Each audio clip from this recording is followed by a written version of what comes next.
Во изминатиот период интензивно се работи на целосна реконструкција на градинката Мајски цвет тука во Тафталич 1 на улицата Варшавска.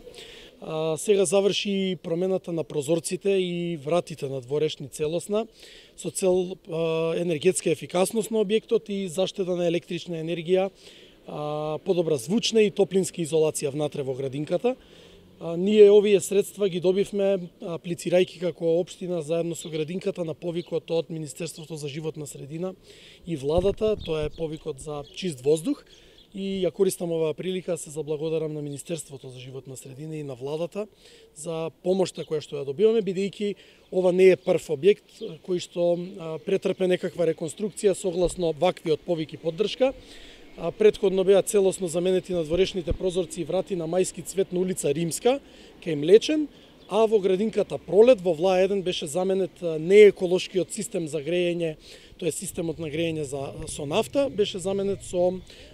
воздух-вода систем кој што е еколошки и со кој што значителна количина на PM10 честички се превенираат да излегуваат секоја сезона во воздухот над главите на дечињата во градинката. Во оваа градинка направивме и целосна и темелна реконструкција на тоалетите, на фекалната канализација, но во наредниот период, односно ова лето, ќе се направи и целосна реконструкција на фасадата, да биде и таа енергетско ефикасна, а потоа продолжуваме и внатре со промена на таванот и со промена на подните површини и мислам дека на овој начин ќе добиеме една комплетно реновирана и реконструирана градинка тука во Тафталич 1, онака како што веќе долги години заслужуваат, а не добиваа за жал дечињата од овој дел од Карпуш.